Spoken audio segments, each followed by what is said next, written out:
siang Pak Rudi. Siang, Pak Rudi.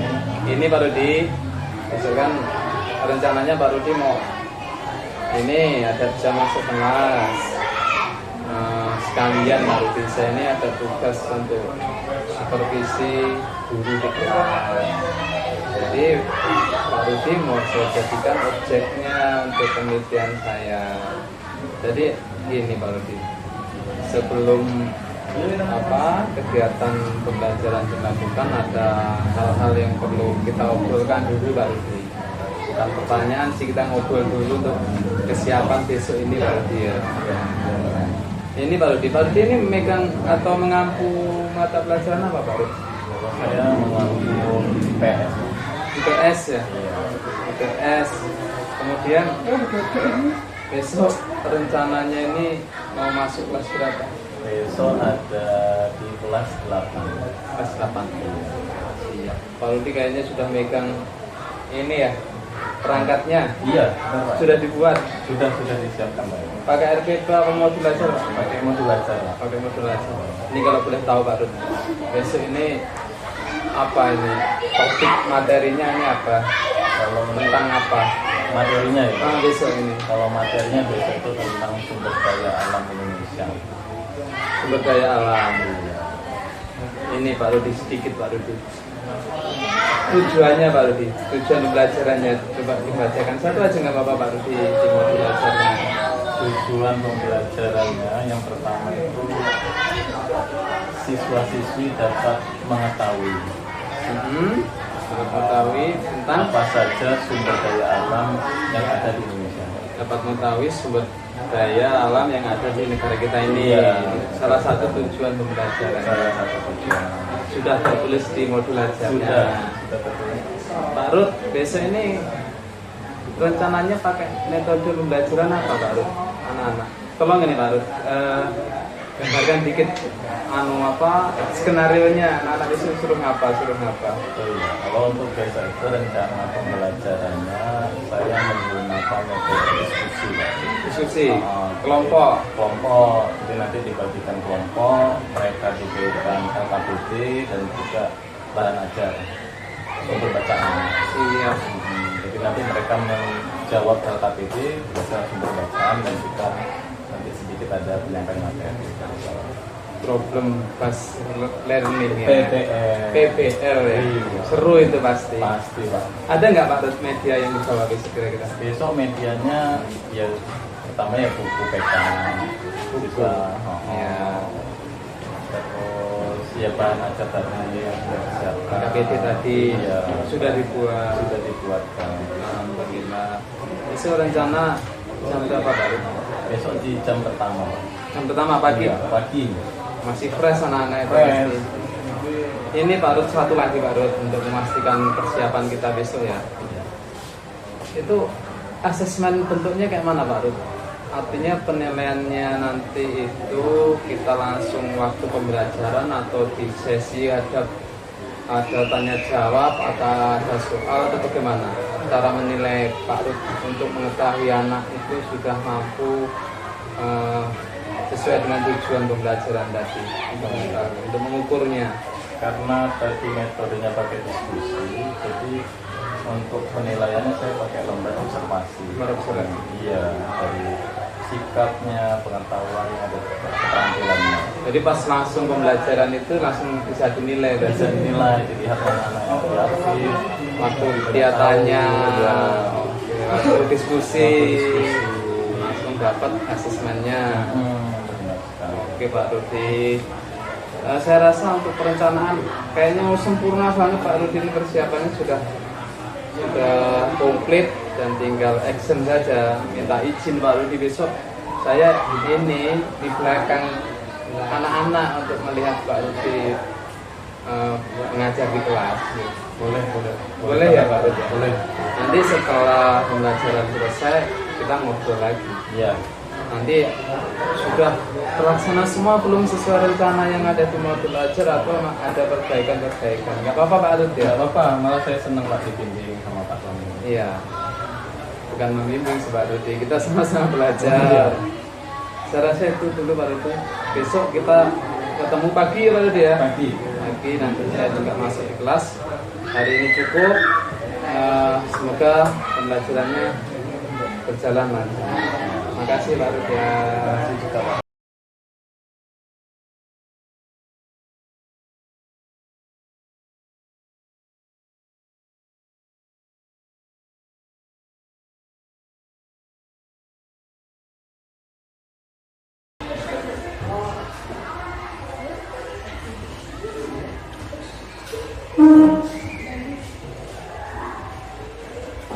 Selamat pagi.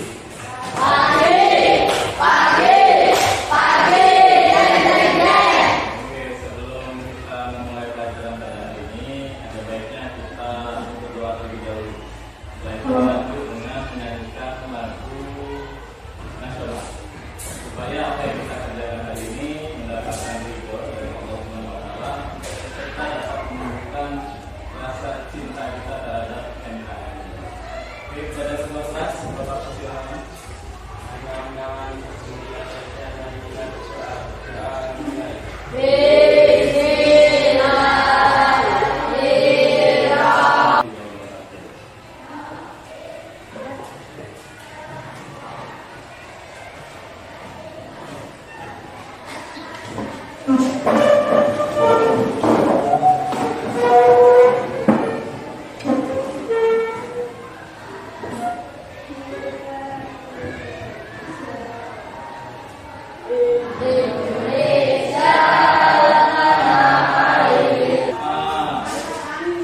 Terus satu lagi, Ahmad Hasan.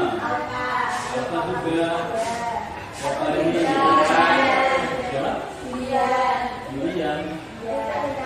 Oh, yang bisa. Sebelumnya kita sudah belajar tentang apa kemarin?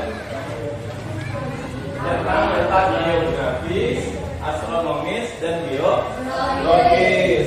Ada yang masih ingat tentang 3 materi terakhir kemarin? Coba satu-satu. Apa itu yang dinamakan letak geografis? Angkat tangan yang masih ingat. Karena materinya masih berkaitan nih sama yang kemarin. Ayo, Dika, apa Dik yang dikatakan letak geografis Dik? Ya, yaitu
kaya, baik bentuknya dan sumber daya alamnya. Nah, sumber daya alam yang kaya ini berfungsi untuk memenuhi kebutuhan manusia. Jadi ada banyak macamnya. Nah, sumber daya alam sendiri itu dibagi menjadi dua. Yang pertama ada sumber daya alam.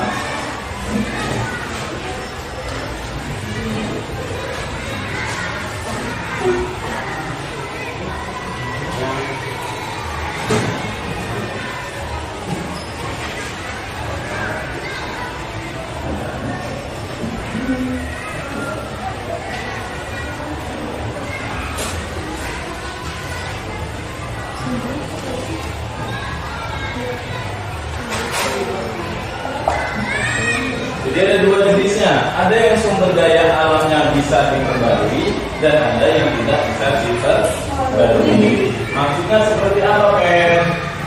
Sumber daya alam yang bisa diperbarui.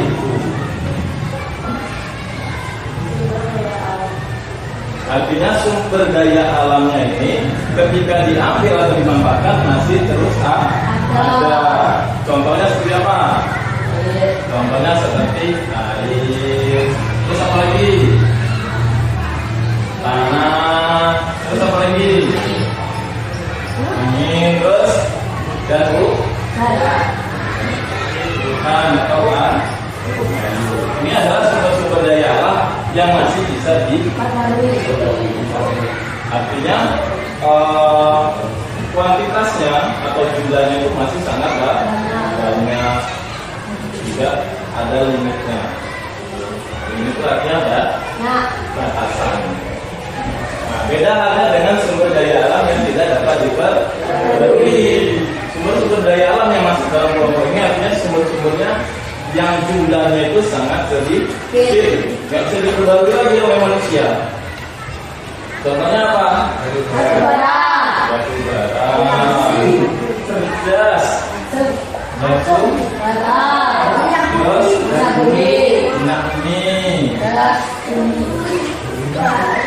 siapa tadi yang jawab batu bara dan yang kasih tepuk tangan buat.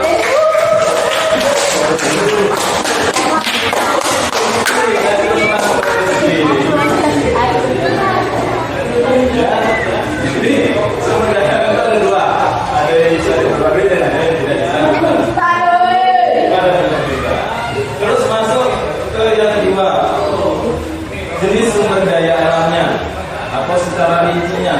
Di Indonesia tuh ada apa saja sih sumber daya alamnya? Secara rinci, kira-kira Indonesia punya sumber daya alam apa saja yang bisa dimanfaatkan?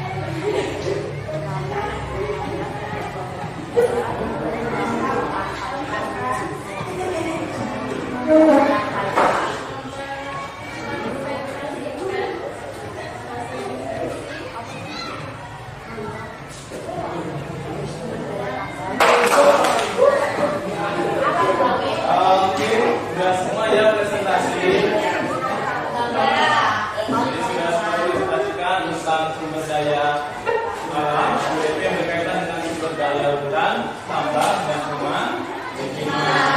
Kira-kira dari yang sudah dipresentasikan kawan-kawan tadi ada yang ingin ditanyakan tidak? Sudah paham semua? Sudah yakin? Yakin. Oke, kita ulas sedikit. Sumber daya alam hutan. Jadi sumber daya alam hutan ini dibahas oleh kelompok berapa? Satu. Ada apa saja di sumber daya alam hutan? Ada yang namanya hutan produksi. Terus ada hutan apa lagi? Tadi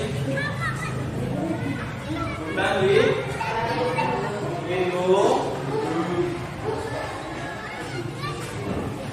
ada urutan apa lagi? Bukan? Konservasi.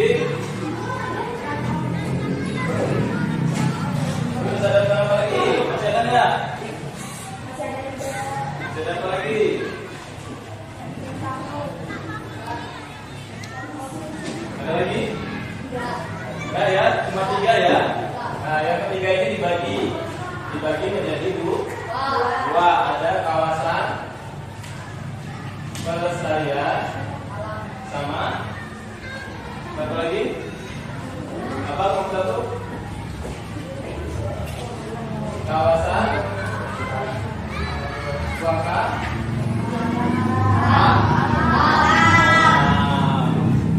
Pada dengerin kan? Terus yang kedua ada sumber daya tambang. Ada apa saja di sumber daya tambang? Apa ya? Ada yang namanya dibagi menjadi 3 golongan. Ada golongan strategis, vital, dan lain industri. Oke, yang terakhir sumber daya air kemaritiman ada apa aja? Perikanan, kelautan, dan wisata baris.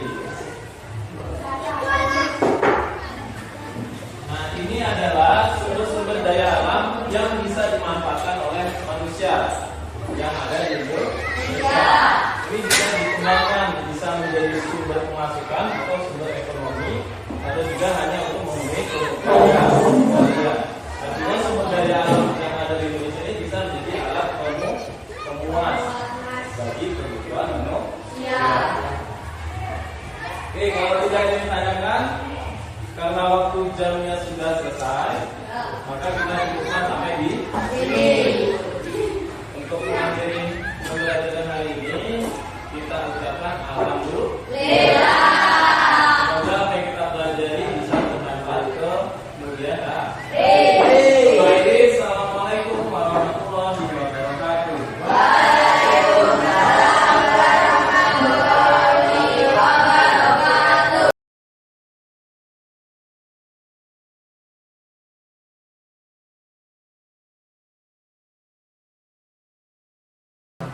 Salam. Ya Allah, Pak Rudi.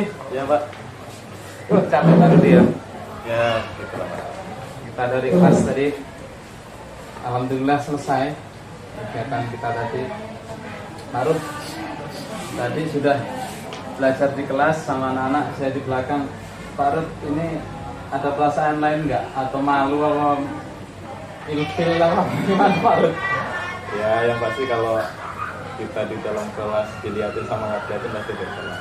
Masih Iya, ada iya. rasa-rasa Rasa gimana gitu? rasa ya gitu lah. Ya, ini Pak Rud, kan kita sudah janji habis pembelajaran kita ngobrol-ngobrol lagi. Ya, namanya evaluasi Pak Rud. Bukan untuk mensalah dan benarkan tadi, bukan, karena kita nanti gali bersama-sama mana yang kurang, mana yang harus kita perbaiki. Tadi saya sudah mengikuti Pak Rudi, pembelajarannya keren, pembelajarannya asik, hidup suasananya Pak Rud.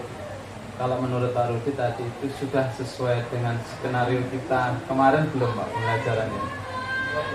Kalau dari skala 100% kayaknya nggak nyampe Pak. Kan sudah 100 ya? Iya, Ada yang belum terlaksana. Ada beberapa yang belum terlaksana karena kan melihat kondisi kelas juga kan berbeda. Berbeda, benar. Jadi kadang ada perencanaan yang terlewatkan.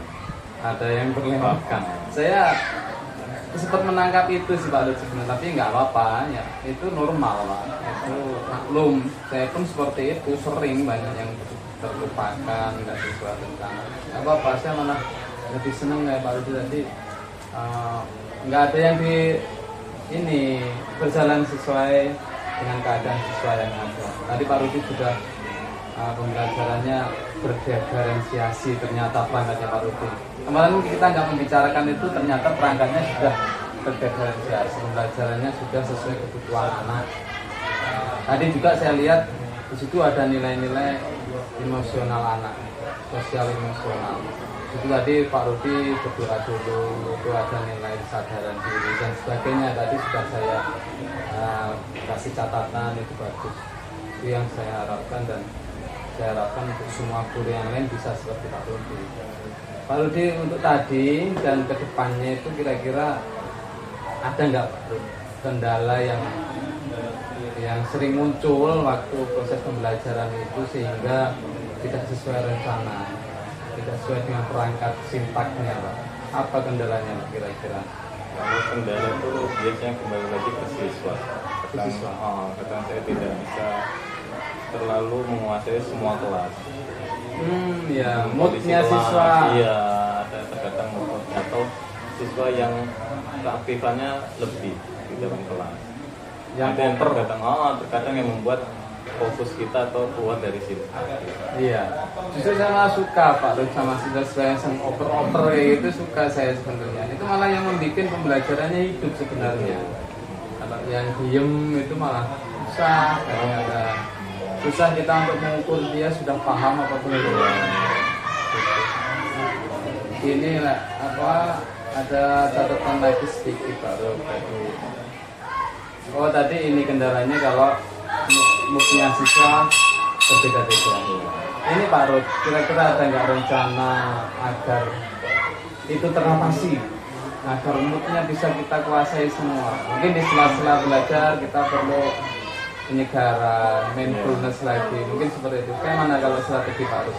Iya, kalau saya sih lihat dari teman-teman Pak Tani yang guru penggerak kan sering memberikan scripting dalam pembelajaran. Biasanya seperti itu. Nah itu mungkin bisa saya terapkan nanti di kelas saya. Supaya kelasnya lebih fresh lagi, mereka lebih konsentrasi lagi, lebih semangat dengan pelajaran. Iya, ya cuman itu aja Pak Rud catatan yang saya ini berikan. Dan ini sekali lagi bukan koreksi Pak Rud, kita evaluasi bersama. Speaking itu memang juga perlu untuk anak-anak. Mungkin itu aja Pak Rud, yang penting Pak Rud ini bisa konsisten dan selalu seru kelasnya seperti ini. Pertahankan Pak Rud ya. Iya Pak Tony, terima kasih. Saya cukup, makasih Pak Rud. Ya, makasih Pak Tony.